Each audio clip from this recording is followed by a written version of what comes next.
From my perspective and my training and what I like to do, policies are always a reflection of ideas. And where our argument lies is at the level of ideas. If there's a bad policy, it's because of a bad idea. And there's been a bad idea that has characterized modernity for the last 2 centuries. It accounts a lot for what's going on in the EU and its problems. It's very similar to what this current administration wants to do with this country that we've heard a lot about. And so I want to sketch that idea out a little bit, maybe give a larger context for the things that we've been talking about this weekend. And the idea that begins sort of in the late 18th, early 19th century basically is the idea of progress. And not just technical progress, which is obvious and we can all see and we all recognize, but there would be progress in human nature. Contrary to the wisdom of our ancestors, whether the Greeks or the Romans or the Bible, that humans are flawed creatures and they're not going to be perfected. You're not going to have perfection in this world. You're not going to create utopia because humans are humans. And the best you can do is, thank you, is to create, I can't threaten you with a bad grade, so I need somebody to help me here, is that you can create institutions that will channel and control and try to shape over time people in certain desirable ways, but you're never going to reach utopia. And those institutions were not government alone. They were the family, they were religion, they were civil society, all the ways events like this, that humans get together and try to come up with a way of life that minimizes these. So what this new idea was, and you can call it the Enlightenment, you can call it the progressivism, which I think is the word we need to use from now on out instead of liberal, was that no, that's all wrong. That's all a consequence of our ignorance of our ancestors because they didn't know as much as we know and they're not as smart as we are. And so they started a sustained attack on all those mediating institutions. First and foremost, of course, was religion and churches. Those had to go. You cannot have an authority outside the state. And so if you're wondering, why would Obama pick a fight with the Catholic Church? That's because that's a source of authority that compromises the state's authority. That's a validating set of values contrary to those of the state. So you have to go after those, and you have to reduce religion to superstition or maybe simply a lifestyle choice at best. But it must remain private. It must be driven from the public square, as we've seen happening in this country. Europe, of course, is way ahead of us going down this road. The family has to be attacked from various ways, either by allowing the state to intrude into the family, by redefining the family out of its existence, right? But in some way minimizing its authority and its power. And the net result of this, of course, is to concentrate power into government technical elites. The French political philosopher Chantal de Saulles has a great word for this. She calls it technopolitics. Technopolitics. All politicians see are problems that have to be solved, but of course to solve these problems, they have to have power. They have to have more power over our lives. So the big problem for our the Democrats and progressives is what they call income inequality. Income inequality is a huge problem. It's unfair. It's a consequence of unfair economic, political, social structures that must be changed. And so they have to use the power of the state to redistribute wealth from one section of society to the other. This also means that the loyalty and affection that we have for our country, not the same thing as the state, but our country, its history, our fellow citizens, our landscape, everything particular that makes us what we are and distinguishes us from other people, that has to be done away with too. So what you develop was this notion of internationalism, right? that we are citizens of the world, that there's a global community. But in actual fact, there is no global community. There's a community that you live in with people like you that you talk to, that know what you mean, where you're coming from, as we say.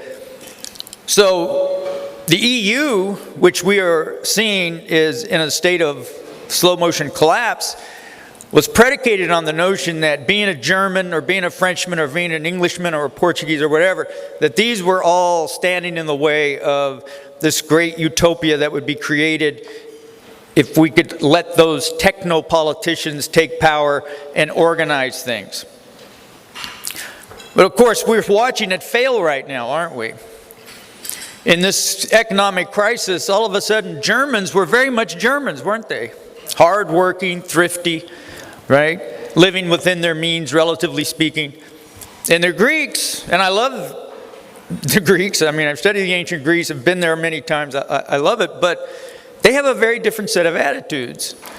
And what did we hear when this crisis started to unfold? Germans are saying, we're not subsidizing your Dolce Vita, cafe, afternoon adultery lifestyle anymore, right? We're working hard, we're saving money, we're paying our bills.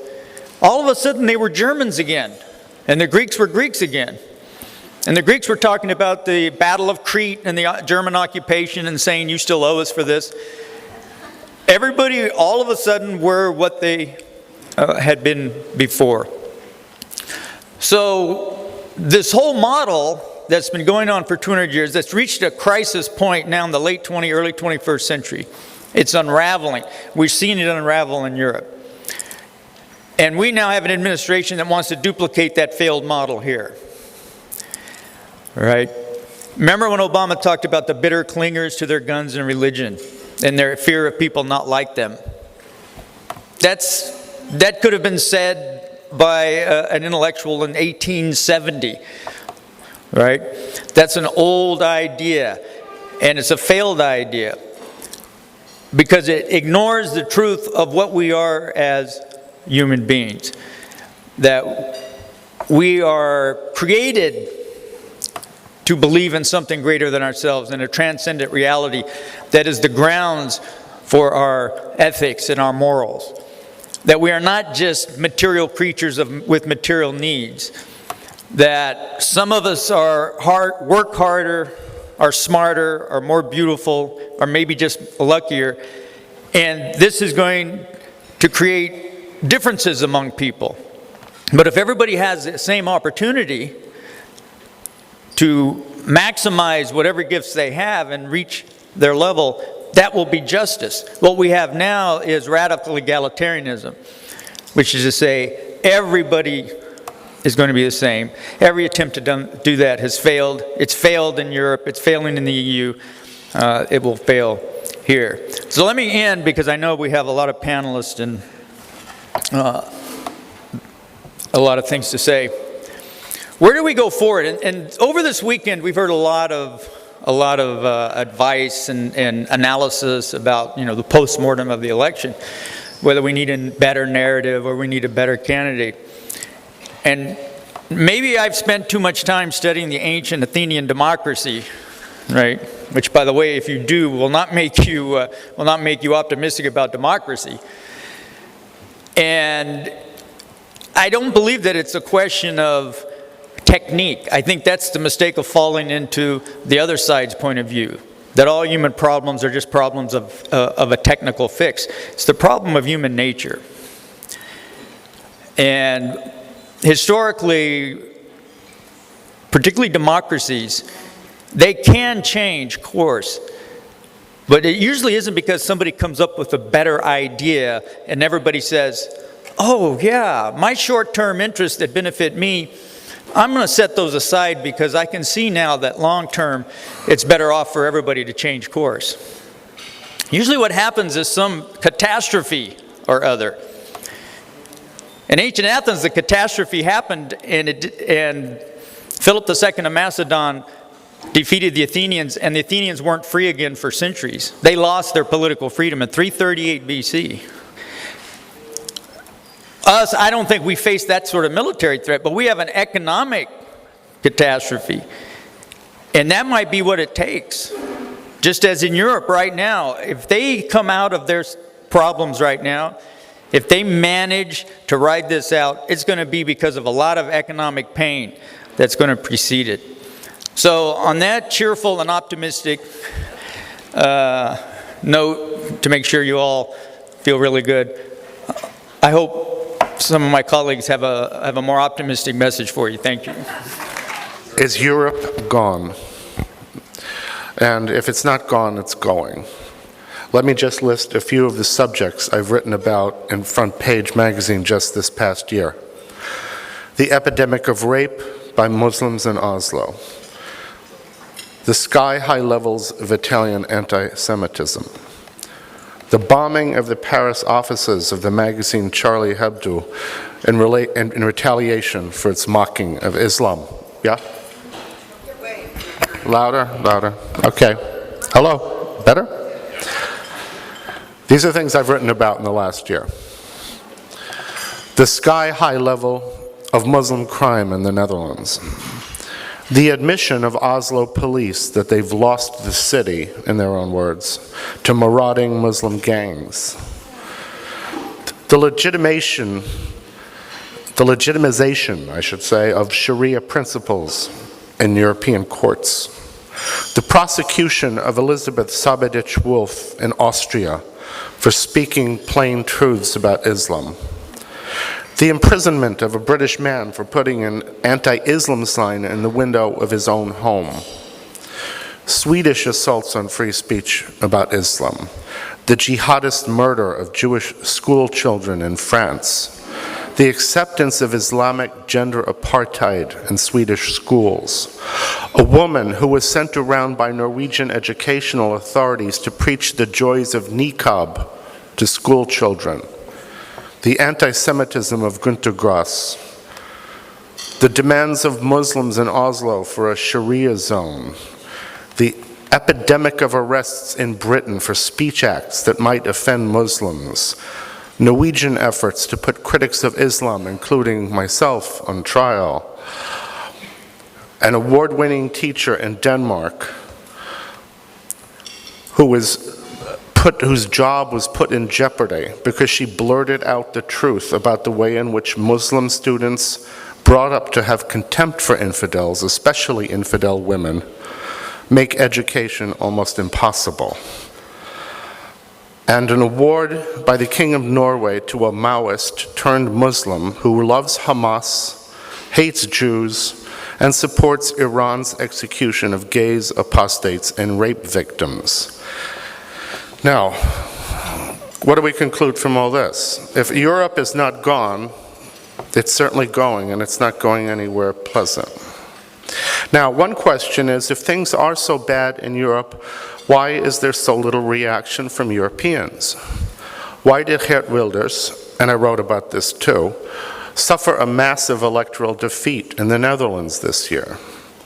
Why has there been a downturn in the fortunes of the Progress Party, which is the only party in Norway that takes Islamization seriously?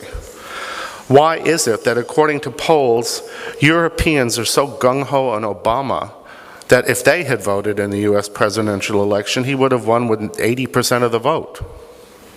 What's this all about? Why is there so little effort on the part of Europeans to save Europe from Islam? I don't have kids. Why do so many Europeans seem to care less about their kids' future than I do? On Thursday, flying from Oslo to Newark, I read an article in the International Herald Tribune about the lessons that New York, after Hurricane Sandy, could learn from the Dutch about protecting coastal areas. There was a great deal of emphasis on the fact that the Dutch are so responsible when it comes to protecting their country. From water, that is. The Dutch expert interviewed in the article said that the big difference between the Dutch and Americans is that the Dutch think and plan communally, with an eye to the protection and safety of all, while Americans have this individualistic way of thinking and are expected to fend for themselves. Well, all I could think of was that there have, in the recent, the last century or so, There have been other enemies than water, and I wondered if this Dutchman had forgotten that it was Americans and Canadians and Brits who liberated his country from another non-aquatic menace.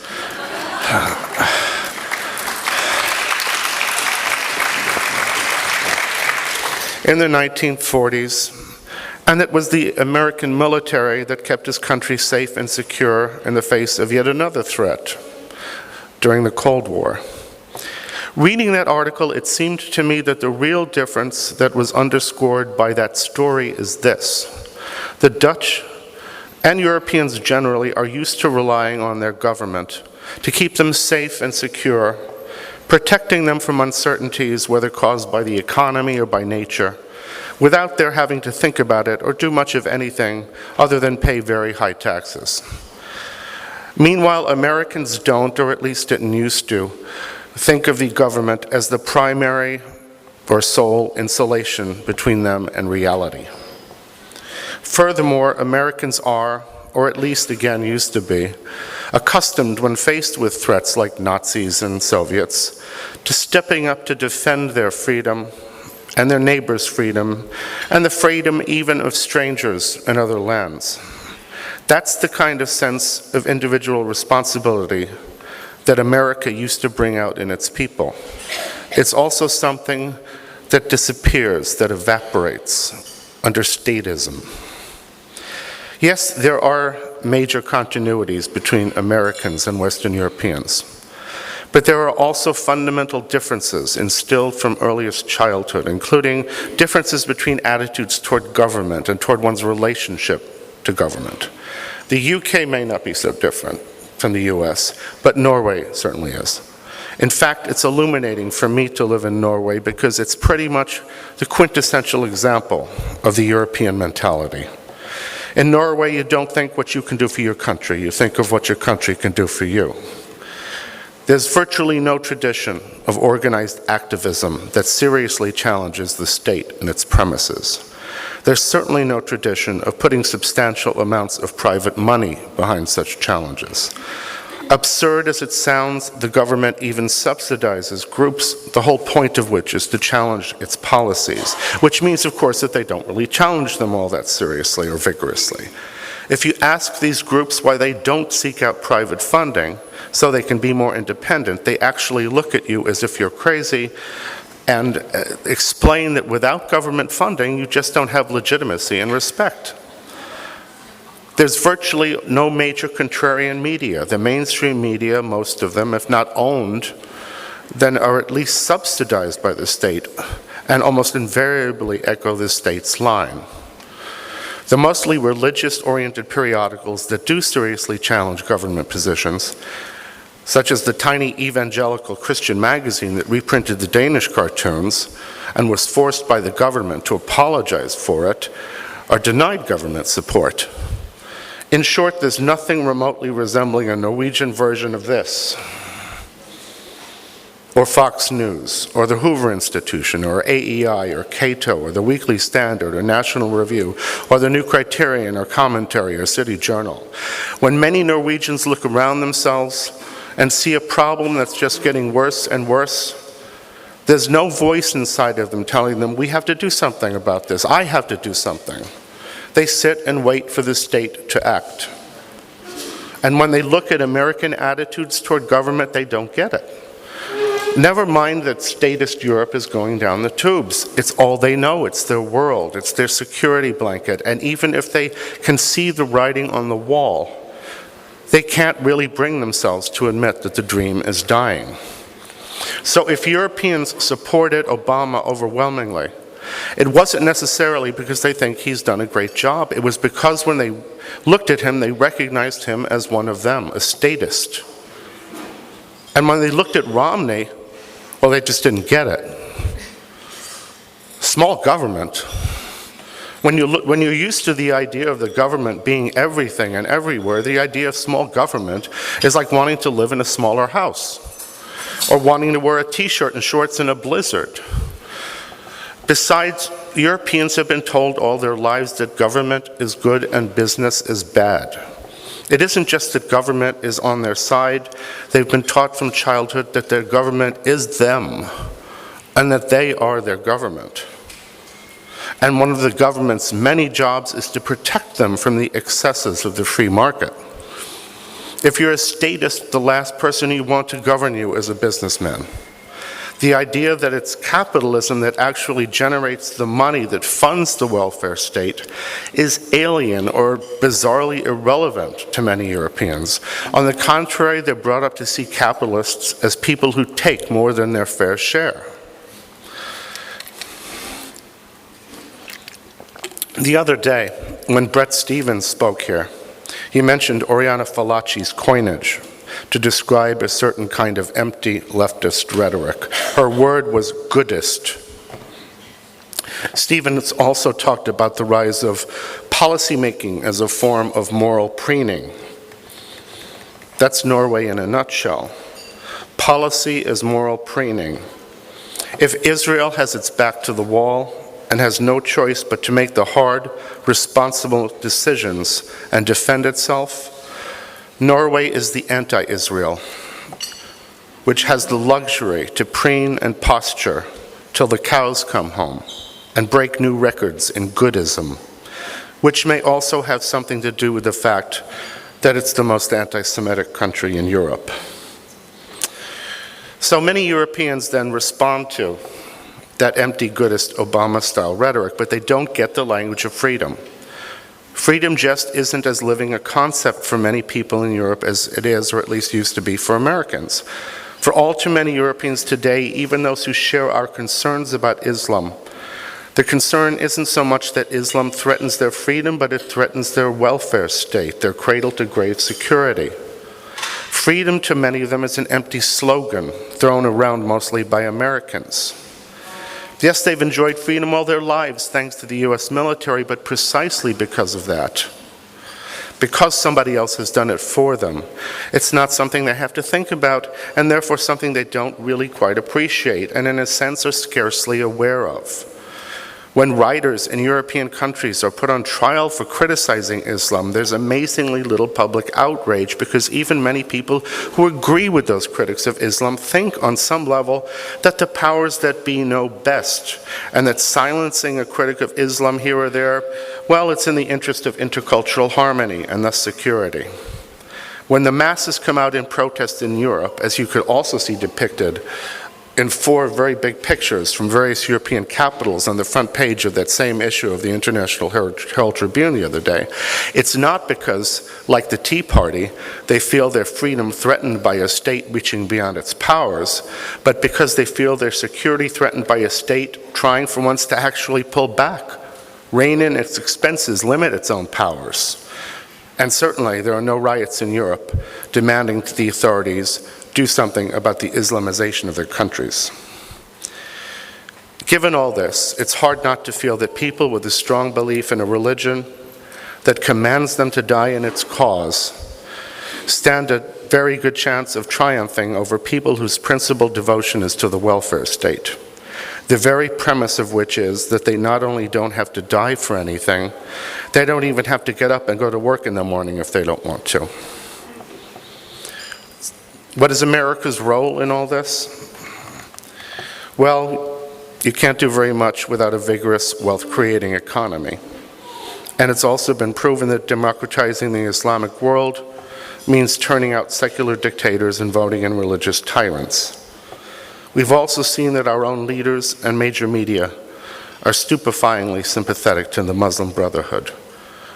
What can the US do to resist the rise of Islam and Sharia in the West when our own newly re-elected president is the man who gave that despicable speech in Cairo, every sentence of which was either a half-truth or an outright lie, designed to sugarcoat the reality of Islamic history and theology? I used to be more certain than I am that America was different, that we were different because we're the descendants of a self-selecting people who came here from all over the world rejecting safety and security to strike out on their own. People who didn't want to be oppressed by anyone, but rather to be masters of their own destiny. People who were ready to risk everything they had for freedom, ready to fight and die for freedom. When I wrote While Europe Slept, I believed that for these and other reasons, it would be much harder for Islam to make the kind of inroads here that it has made in Europe. But since then, I've seen America begin to go down the same road as Europe, thanks to the erosion of that American spirit of freedom through the influence of multiculturalism, of goodism. At lunch yesterday, a woman from Israel mentioned to me a conversation she'd had with a gay couple in the Netherlands recently. They were perfectly civilized, and talking to them about the Netherlands, you would have thought everything there was chugging along just fine. But after they'd all had a few drinks together, these two guys started talking about the problem of Islam in their country. The refusal to assimilate, the abuse of women, the rising crime rate, the aggressiveness and hostility, increasingly ominous shows of power. This is exactly my experience with countless Europeans. Everything's fine until they've had a drink or two. They're not blind to the problem. It's just that they feel impotent. They have no concept of taking individual, non-state sanctioned action. Crying into your beer is a good way to get out your frustrations, but it's not the beginning of an approach to actually solving the problem. There are websites and organizations where sober people do share their concerns about Islam, but these are basically powerless individuals who have little or no support from anyone in the political establishment. And in that regard, I do still think that America is different. While Europe, if not gone, is going, America has reason to be hopeful. There are challenges. Some of our worst enemies in the effort to name and fight the enemy include the New York Times, CNN, the State Department, and pretty much the entire Ivy League. All goodists. But I don't think the spirit of 1776 can die that easily. It's down there inside most of us, even though it may be obscured by layers of ideological crud. And there's still enough of us who are still moved by that spirit to instill it in those who aren't. If I have far more hope for the US than for Europe, it's largely because of our unique history and because we have an alert, organized, intelligent, and sizable democratic-minded opposition to the rise of Islam here. In other words, we have this. And that's where my hope for America resides, in rooms of people like this. Thank you. Thank you. How can we tell when a country or civilization has reached a point of no return such that no policy remedy will help? The point, in one phrase, the point of my book was to show that when civilizations foresee their own doom, people tend to act irrationally and indeed suicidally and hasten their own destruction. That's, for example, why in many wars, most of the casualties occur long after the hope of victory is gone, like with the South in 1864 or the Germans in 1944. It's why you see suicidal actions on the part of Hamas in Gaza today. And it's why you see suicidal behavior on the part of some of the Europeans in response to the economic crisis. When civilizations cease to act rationally, they've reached a point of no return, which is comforting for us because we certainly are not there yet. Let's talk for a moment about the concept of Europe, the original subject of this panel. Everything you're going to hear from European leaders for the next 5 years is hypocritical nonsense, which is not surprising because they're good at uttering hypocritical nonsense, is what they do for a living. But the concept of Europe really no longer exists. As Bruce was saying, Germany is actually not doing so badly. Actually, I think Angela Merkel is probably the most competent world leader we have in the scene right now, a very good friend of Israel. Recently, there was a poll taken in Germany. What's the most important economy in the world? By a margin of 2-1, people said China, not the United States. You're not going to read this in the newspapers because Germany is really not a democracy. It's run by an elite, and you have to go there and man muss mit den Leuten Deutsch reden and to hear what they actually say. Germany sees its economic future with Russia and China, not with Southern Europe. Southern Europe is a problem to be managed away over the long term. Germany has a demographic catastrophe in the making. We all know the numbers. At current birth rates in 200 years, the German population will shrink by 98%, but there are ways to delay that. All the best Spanish engineers and physicians are moving to Germany. There are 30,000 open engineering positions, so they're looting the skilled labor of Southern Europe. Meanwhile, down in Southern Europe, to understand Spain, which I think is a case of a country that really is past the point of no return, think of as if the United States were only Florida. The whole economy was a real estate bubble. You had a crony capitalist, corrupt arrangement where all the loans were fraudulent and all the pension funds were invested in obligations attached to a bankrupt housing industry. There really wouldn't be a great deal to do. The United States had a 40% reduction in median household wealth between 2007 and 2011, but that didn't produce any political uproar, directly at least, because it mainly occurred due to the collapse of prices of houses in a free market. Imagine the political impact if you had a 40% decline in wealth, but it was from government-sponsored pension funds and quasi-government obligations. That's the problem in Spain, multiplied doubly. And of course, Spain, how many products can you name that are made in Spain? I mean, you can mention 20 or 30 Italian names of world-leading products. There's not really one in Spain. So they're basically cooked. You have a set of social obligations attached to a bankrupt economy which are ripping apart the social fabric. Now, it also doesn't help that Spain hasn't produced a competent scientist for 500 years, unlike the Germans, who had the great science, technology, mathematics, until Hitler came in and destroyed the university system. But memory is a powerful thing, and there's still a memory of a great scientific culture in Germany, which leads them to produce pretty good engineers and physicians and so forth. Is Russia acting irrationally? I don't believe so at all. Russia is faced with a demographic catastrophe, which you've all read about. The Russian leadership is profoundly aware of that, and they're trying to do three things to allay that, or at least allay it. One is natalism, try to get the birth rate up.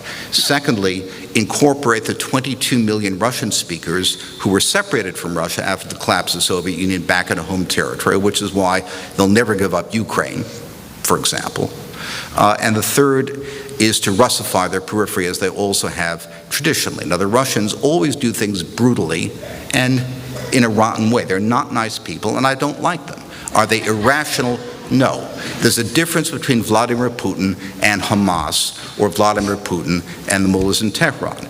We Americans, who are brands plucked out of a fire, who abandoned failed cultures to become Americans, have a fatal weakness in looking at the world, which is having crossed the equivalent of the River Lethe to come to America and wiped out memory of our old cultures. We tend to be very bad at understanding the cultural challenges or handicaps that affect others. Some of my supply side friends think that if only the Europeans didn't do austerity but add pro-growth tax incentives, things would be fixed. I mean, that's turning supply side into right-wing Marxism.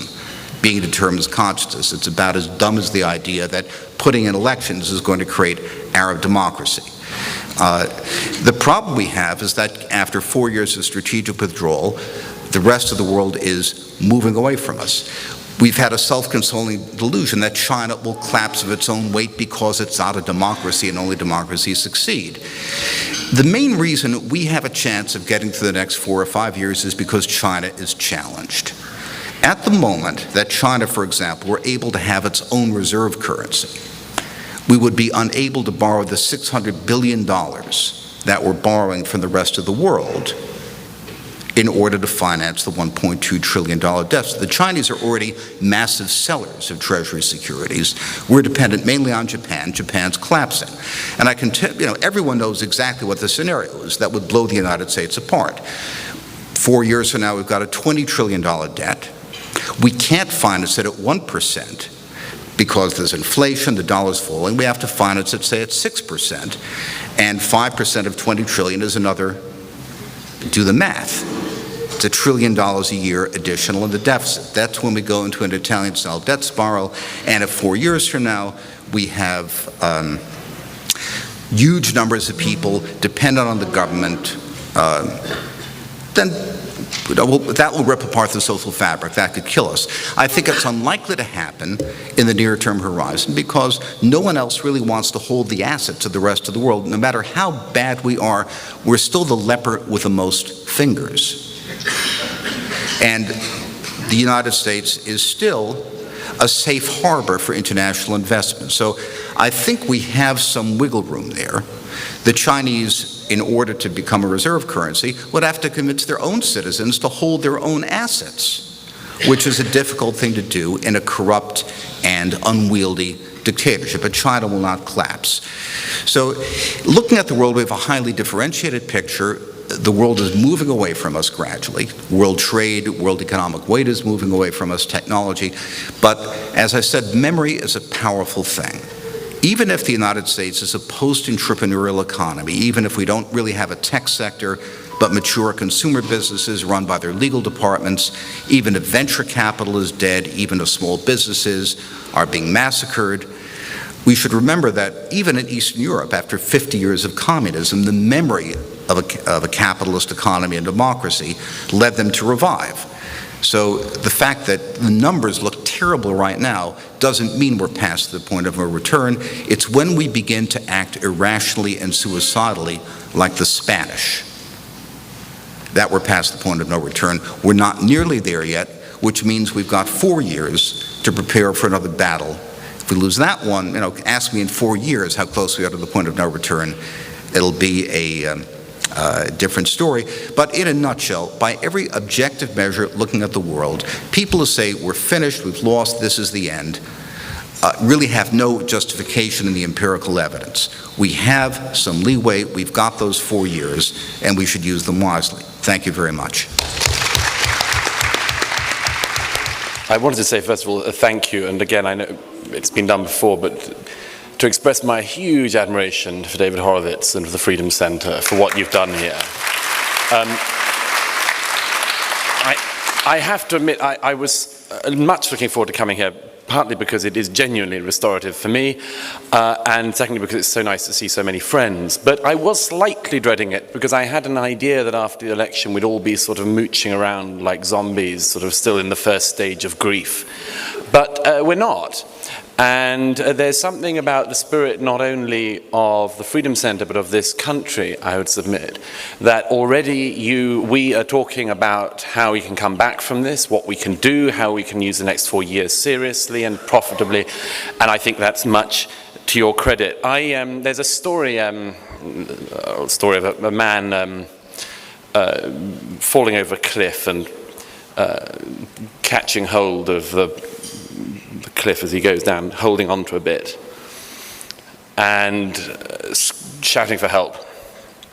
And when she says, "Is there anybody up there?" And to his surprise, a big booming voice says, "Yes, my son." He says, "Well, what should I do?" He says, "Drop, and I will catch you." And he pauses and says, "Is there anybody else up there?" Now, when people from my country and when people from Europe, and I would like to make the distinction, Britain isn't Europe, we don't feel like it, we don't particularly want to be part of it. But when we used to say, "Is there anybody up there?" A big booming voice in an American accent said yes. And it is, I would submit, the greatest and most troubling thing to some of us that we fear that that voice is not going to be there much longer. Who would catch us? Who would help us if not America?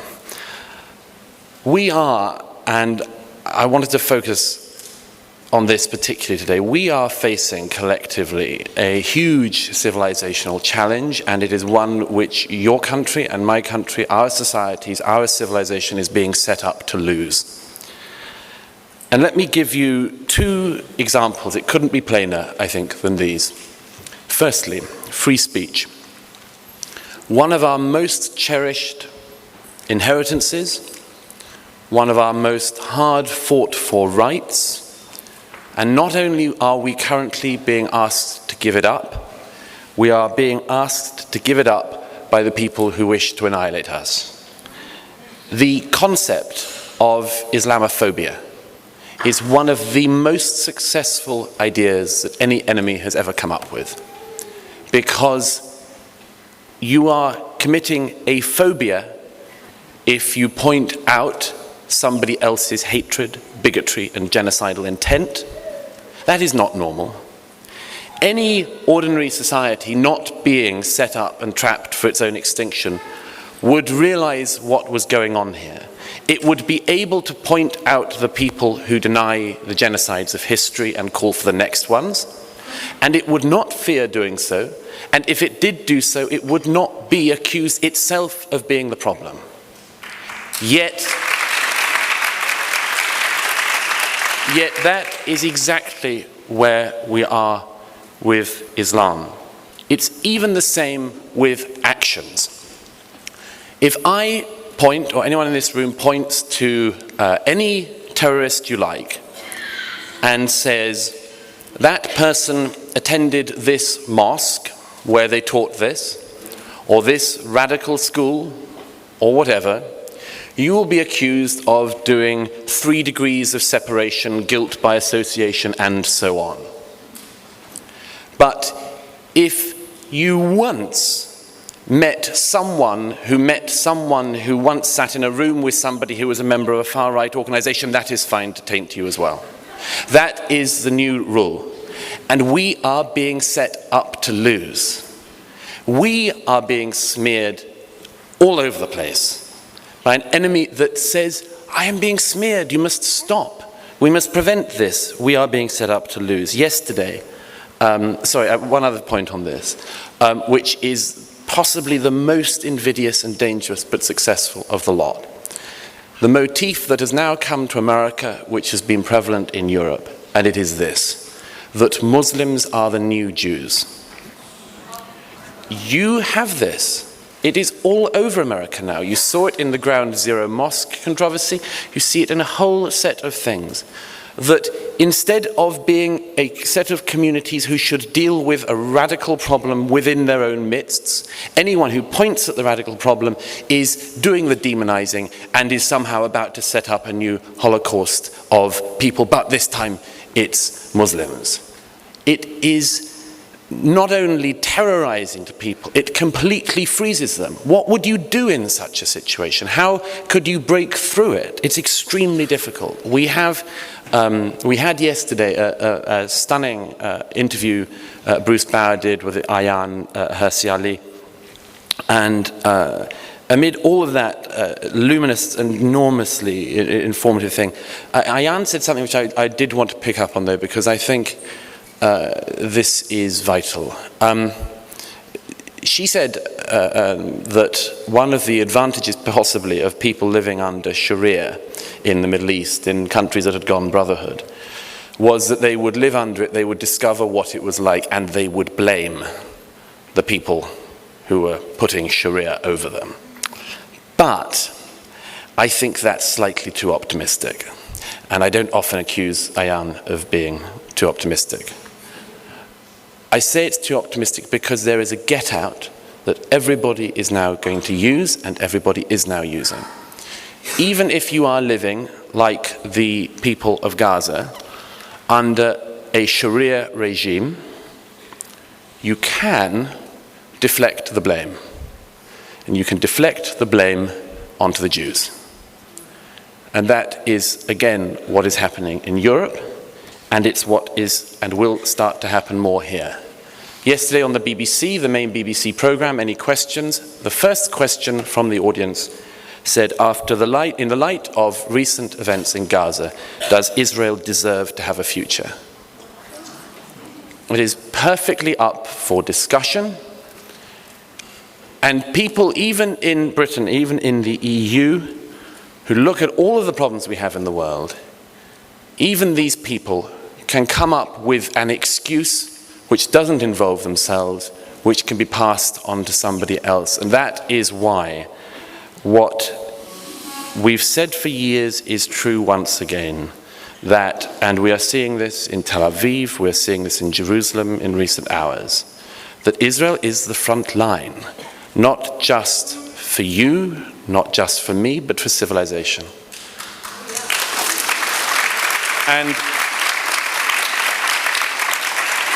And if we give that up, even the tiniest bit, we will lose ourselves. I have every confidence, every confidence, that in a free, open, and fair fight, we will win.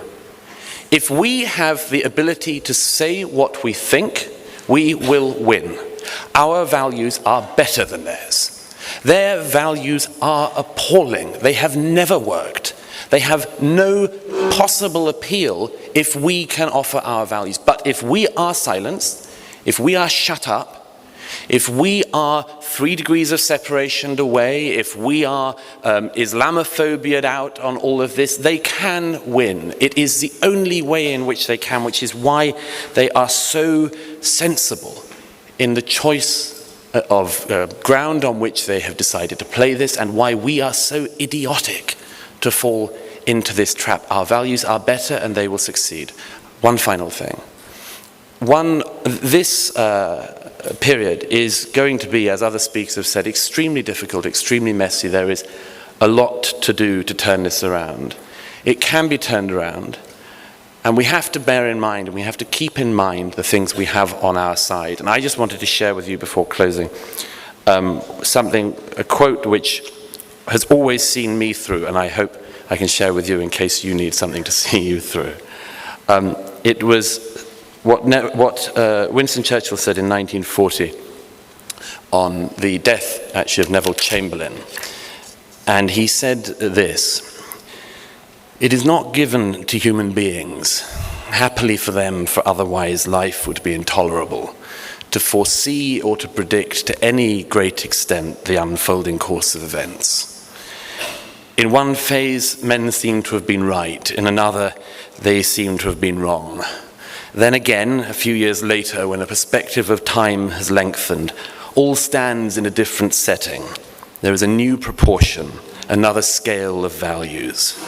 History, with its flickering lamp, stumbles along the trails of the past, illuminating her echoes and kindling with pale gleams the passions of former days. What is the worth of all this? The only guide to a man is his conscience. The only shield to his memory is the rectitude and the sincerity of his actions. It is very imprudent to walk through life without this shield, because we are so often mocked by the failure of our hopes and the upsetting of our calculations. But with this shield to guide us, however the fates may play, we march always in the ranks of honor." Thank you. I'm going home tomorrow to the front line with my small children. Right now in Israel, families just like mine, with children just like mine, who every 10 minutes are being called to take cover. Within 15 seconds, they have 15 seconds to take cover. Anybody, like Ayan, for instance, who has an infant, try to figure out a way to organize them in 15 seconds, not to mention if you have more than one, which most people in Israel do, because we're the only country with a high and growing birth rate of now 3 children per Jewish woman.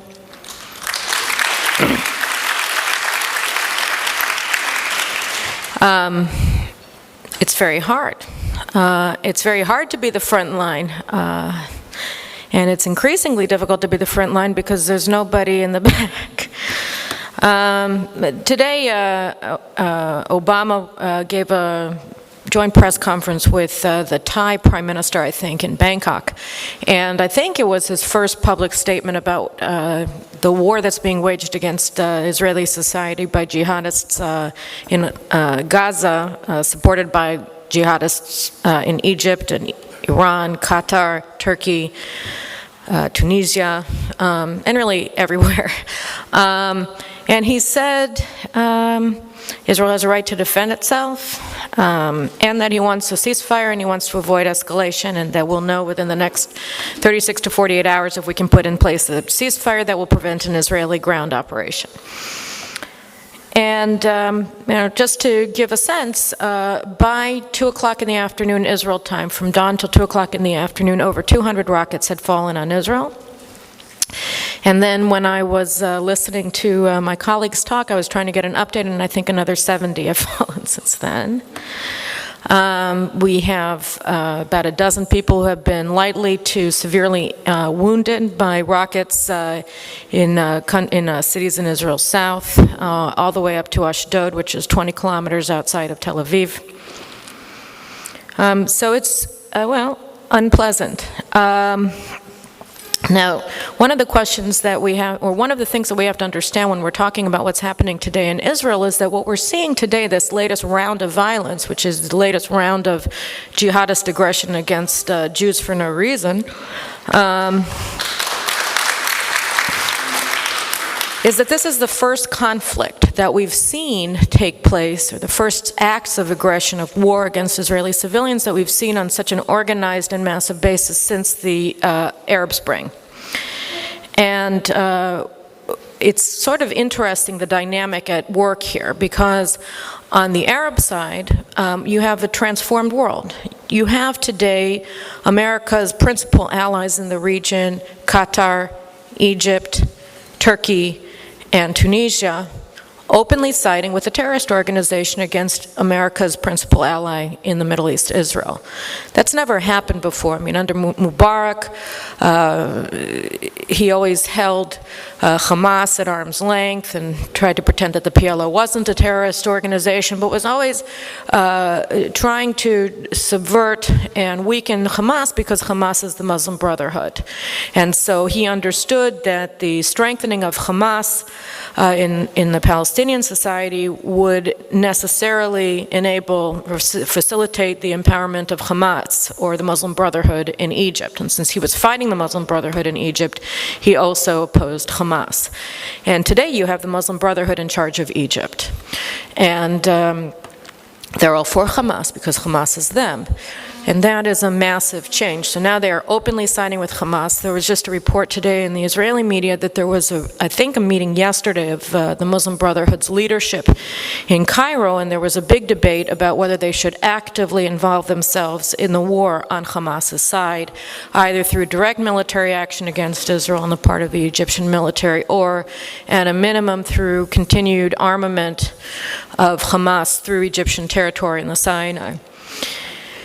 And the argument wasn't whether this was the right thing or the wrong thing to do, it was a question of timing, because the Egyptian military is not really in a position today to fight Israel's military. Egypt's economy is completely dependent on Western aid, American aid, which the Obama administration has been pouring onto the Muslim Brotherhood since they took over after the U.S. supported overthrow of Hosni Mubarak, America's principal ally in the Arab world, in February 2011. So they need that money, they need time to rebuild the Egyptian military, or to prepare the Egyptian military. The U.S. armed, trained, and financed Egyptian military for war against Israel. So the moderates in the Muslim Brotherhood were saying, no, we have to try to have a ceasefire so that we can prepare for war against the Jews. And the extremists were saying, no, let's just kill them all now. And so they're trying to broker a ceasefire. There are representatives of two Palestinian terrorist organizations, the Islamic Jihad and Hamas, now in Cairo. There was one report that an unnamed Israeli mediator has arrived in Cairo to join these talks, or to have somebody talk to him or something like that.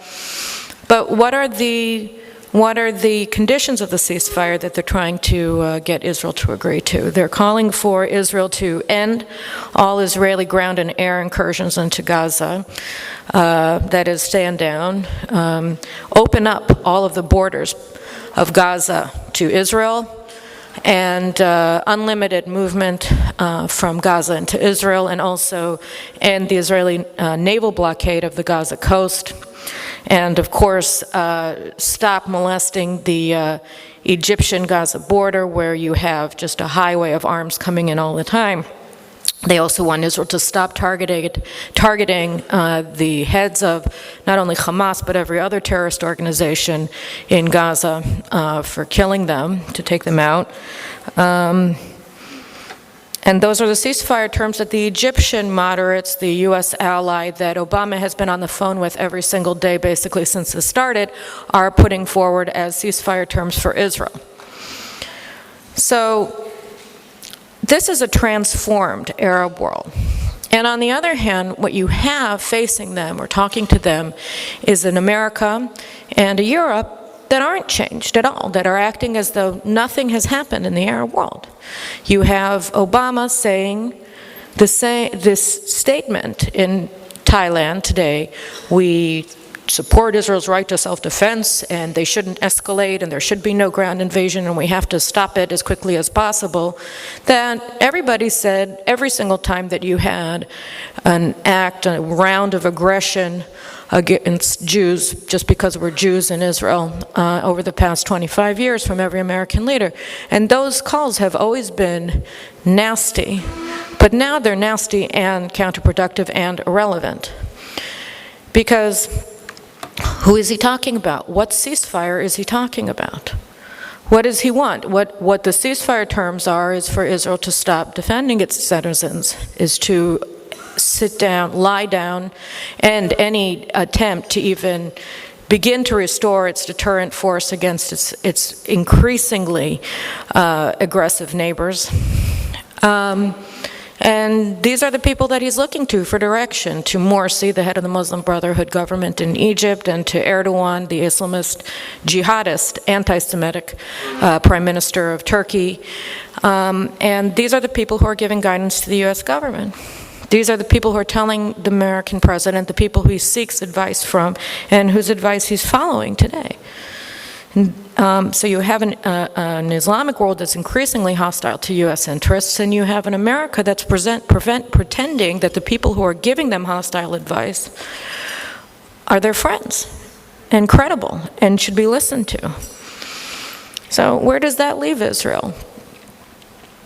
Well, Israel doesn't have a lot of good options vis-a-vis Gaza, and that's the truth. I mean, we don't. We stupidly left Gaza in 2005 in an act of unmitigated strategic idiocy that was not only supported by the U.S. government, but it was supported by the conservative media here in the United States that blocked all comment inside of their editorial pages from anybody who opposed this action. The only publications, I think, in this country that allowed anybody to voice any opposition to the withdrawal from Gaza were National Review, Front Page Magazine, and I think that's it. Wall Street Journal wouldn't allow anybody to object. Commentary wouldn't allow anybody to object. No argument. And no apologies, by the way, afterwards either. And here we are. The idea that we could take over the border area with Egypt seems alluring. It was the first thing I thought of, but you can't really do that because you're talking about a narrow strip of land that would turn into a death trap for our soldiers. How would you even evacuate after they were killed? What are you going to do? They're going to be shot at from all sides. It's not going to do anything good. So right now, I mean, Israel has left its war aims very amorphous, and I think reasonably, because it's not clear what we can achieve. I think what we're doing from the air is we're trying to mow down, like mowing the lawn. We're trying to get out as many of the missiles as we can, take out as many of the missile launch sites that we can, kill as many of their leaders as we can, and any other thing that we can find that's worth attacking that we can do. If a ground invasion does occur, it will basically be trying to do more of the same. On a it would make sense from a strategic level for Israel to escalate right now, to go after the jihadists in Sinai when the Egyptians are not ready to fight us, when they're still weak enough for us to be able to defeat them easily. The problem is that to do that, we need some sort of international legitimacy, which means that we need some sort of a backing from the U.S. government. But when you see that today, Obama is saying we want to avoid escalation, meaning we're trying to protect Hamas terrorist organization from Israel, our ally, the options at Israel's disposal to change the rules of the game, to move forward, to not play this sucker's game of being shot at by everybody through Hamas in Gaza, and not having many options to trying to change it and overturn this chessboard and fundamentally change the strategic makeup of the region is very limited. So long as the West continues to embrace this mythology that the Arab Spring was something good, or that it's now enemies in Egypt and Turkey and Tunis and Qatar are still its allies, Israel is going to be facing more and more and more pressure from its neighbors, and facing it with increasingly limited options at its disposal until such point that an Israeli government just says to the United States, you know what, just sit back and shut up. And I don't know how bad things are going to have to get in order for the Israelis to be willing to do that. I suspect that things will have to get horribly bad for Israel to tell the United States that it's no longer in a position to listen to it. So the one last thing that I do want to say in order not to make everybody depressed, although I think it's important to be depressed and very, very concerned, because it's very depressing and very disconcerting, is that Israel really is incredibly strong. And all of the things that all of the speakers have been saying about what's happening in Europe, and what all the speakers today and yesterday and the day before have been saying about the United States, are moving in the exactly opposite direction in Israel. Exactly opposite direction in Israel. We kicked our addiction to the left and their utopianism, mainly because our neighbors kicked it out of us. We are having more and more babies all the time. We have positive immigration rates that are rising. We're more free market oriented as everybody moves closer to socialism. We are abandoning the welfare state. On every single level, Israelis are moving forward in the right direction, and our society just keeps getting stronger, and by the way, more religious. And these are all wonderful things, and we just have to hold on, because I believe that that day will come, and we are going through a crappy period now, and it's going to get much hairier. But I'm optimistic that my children, the problems that they're going to have to deal with when they grow up, are probably going to be less severe than the ones that we're dealing with now. They're still going to have to fight to defend our country, as every free nation does, but I think that the threats they'll face will hopefully not be of the level of the ones that we're facing today. So thank you very much. This is a question for David Goldman. David, please explain to me and to all of us why we have not entered the suicidal period of a free country behaving irrationally by having elected Barack Obama. Is that not the beginning of the great irrational streak? I think it would be extremely exaggerated to compare the United States of America at this point to Spain or indeed Iran or Gaza. We certainly have taken significant steps in that direction. And the combination of having a dependent population, the 35% of the population that's getting some kind of means-tested welfare, and what in my view is much more alarming, which is the extinction of the entrepreneurial economy in the last 5 years.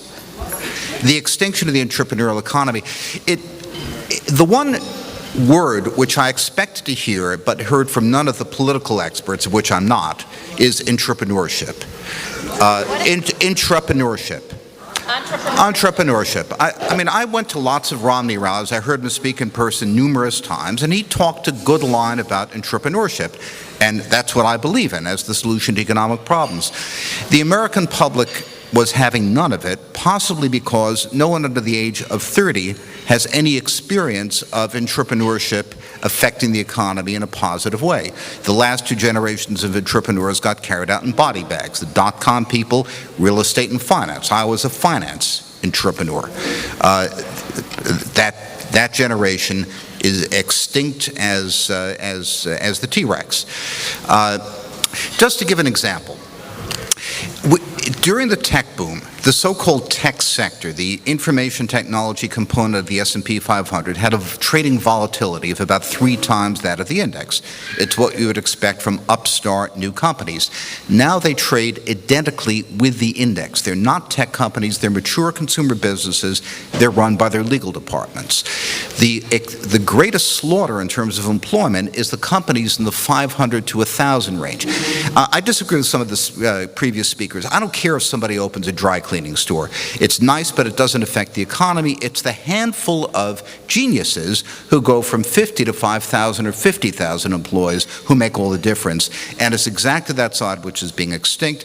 Venture capital, you don't want to know about. It's been the worst performing asset class in the whole mix for the last dozen years. So what we have is a memory of entrepreneurship which is fading. And Romney staked his whole election on that thing, and whatever else happened, that didn't sell. So that's a concerning thing. It's not the end of the world, but it's a concerning thing. The economy will get much worse over the next 4 years, and we can go back and say, well, Obama gave you these promises, and now you're really suffering. So I think we have another shot at it. But the main reason we're not dead is because the rest of the world is so bad. If the Chinese could persuade their people to hold Chinese denomination financial assets, if they weren't a crony capitalist corrupt dictatorship that's nonetheless growing at 6% a year and will continue to, they're not going to collapse, they, as in a country of 1.5 billion people, could project a reserve currency, and they could take the dollar down if they wish to. They can't, because they don't have the trust of their own people. The market doesn't have that kind of trust. I don't see them getting it in 4 years.